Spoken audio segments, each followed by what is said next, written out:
Fundamentals, and today we're here with Michael Patrizi and Matthew Payne. We wanted to get a bit of a background on how they've come together to form this partnership and get their story. So over to you guys. So we've got Michael and Matthew. So good to have you guys sitting down just for a normal chat. First of all, we'll start with Michael. For people that don't know you, give us a little bit of a background. Is it a washed up supercar driver? No, I don't know about that. One day I was. One day? So tell us that story. So you were. Yeah, of course. I mean, similar to Matthew, I started in karting and I went through the ranks as a driver. Lived in Europe, raced in Europe, I raced in Asia, raced a bit in America, came back, did my first racing in Australia really was supercars, main game.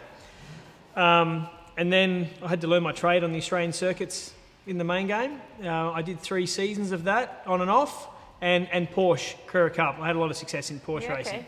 Now I have a great business in go-kart distribution, and that's what I focus my energy on at the moment, as well as managing a few young drivers around the world.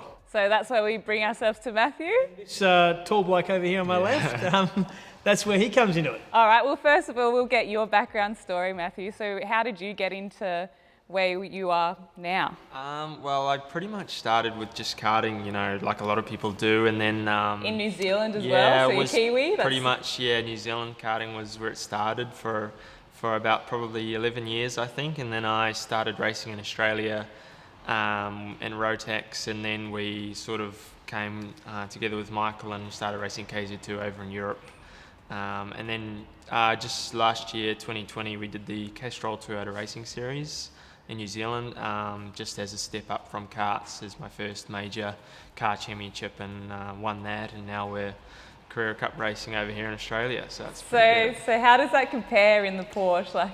So you've obviously had your first round. How did you go? Tell us a little bit about that. Yeah, so we've had the first 2 rounds, and it's been a big roller coaster, I'd say, but I seem to got the hang of the Porsche now, and it's a little bit difficult to drive, but I seem to have gotten used to it now, and it's pretty good, yeah. So how's the partnership with you guys? Because you're playing coach and mentor. Yeah, that's true. Yeah. I think it's going pretty good. I think it's going very good. Yeah. Oh, are you being nice? No, not really, no. I've had a few good young guys on my roster over the years. It's no secret I started with Daniel, and that's gone very well. And then the next young guy was Maren Kremers, a Dutch kid, who I still manage, and he's currently world champion in karting. We have to announce something of him really shortly, which will be pretty cool in the GT world. And then we got Matthew, and I've always picked them from karting how good they were in go-karts, and I'm hugely passionate about go-kart racing and how the kids in that era can handle their car racing further. And Matthew stood out, you know. I didn't have a lot of good things said about him when he first came to us. It was just he's another kid. Yeah. And he came and did a race with us in Emerald, and we won. Yeah. Okay. And I kind of turned to the bloke that said it to me, and I said, mate, why haven't this kid got the results? And, you know, it was always an excuse and this and that. And I just said, right, let's go. You're under my wing. And we just pushed. And I said to his father, I said, look, just trust me. I'm sure we can make this work. I've seen enough after one race. And we went to a world championship, 125 drivers, and we finished practice 4th. Yeah. 4th, like out of everyone. So we qualified in the top 10. And it was only because we got taken out in one of the races that we didn't have the result we needed, or we would have got. I believe we would have won the race. Yeah. So, you know, and then from there, the story's a story. Well, just got touching on that. The last story, obviously the first round, man, it was awesome to watch. And for people that don't really know you, Matthew, like it was insane. So tell us a bit about that, because you had a bit of a mishap, but you had a really good reward at the start. You got pole. Yeah, and so at the bend, that was interesting. You know, obviously after practice, we were pretty happy being right up the front there with the front runners, and then qualifying was really good in the wet. I was sort of a little bit, I'm not sure how this is going to go, being, you know, first sort of wet experience in the car, but it seemed to go really well, and we got pole, and then obviously had a mishap in the first race, just coming together with another car and resulting in a pretty big crash. So that was a little bit of a setback. It was unfortunate. I think we could have had some really good results from that. But still, even on the Sunday, it was really good comeback, I think. I think you're being a bit modest. Yeah, I think so What too. was it, like 19th to back onto... No, 24. Oh, sorry. 19th to 19th. 5th. 19th to and 5th. then, Yeah. You're right. April, sorry. So, But I think actually we went back in the first lap at the start. No. Yeah. So we were worse off than that, and then we went forward.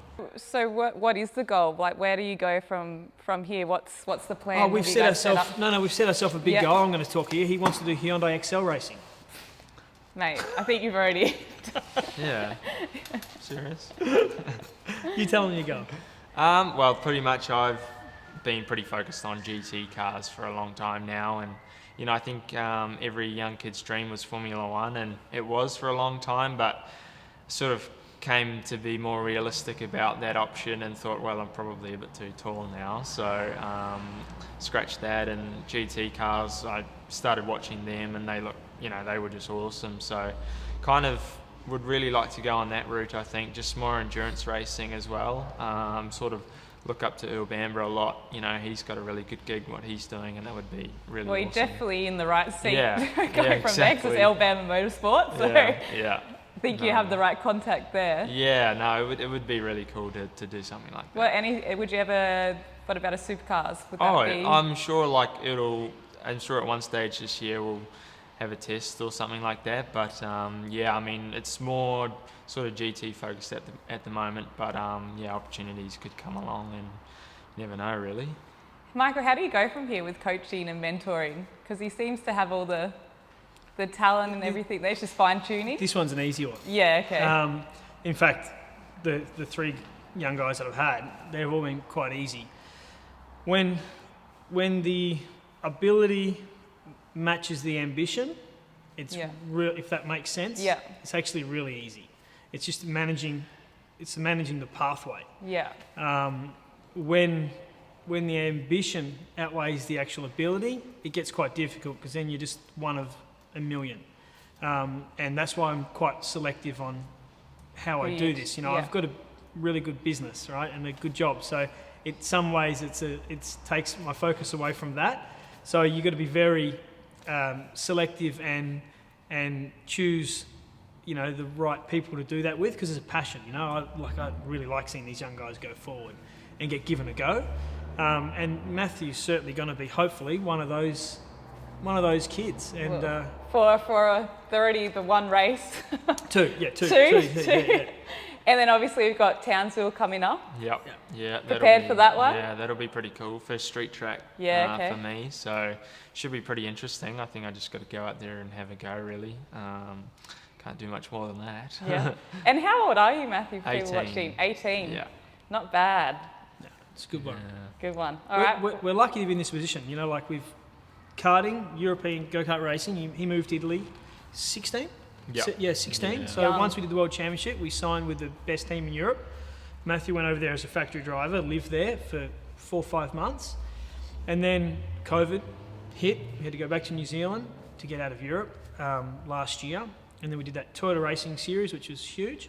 And then luckily, I've been able to use a few of my contacts in the motor racing game here in Australia. And the guys at SP Tools were fantastic, and it's a big thing for them to switch from supercar racing to Porsche. A lot of people didn't understand how that was going to happen, but they also believe in this young kid, and what he's been able to show them as a brand.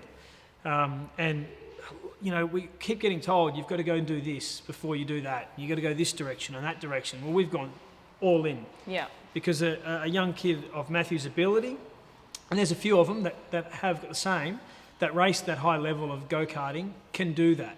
Yeah. We're just probably the first to say, hang on, we'll show you how it's done. Yeah. And we're doing it.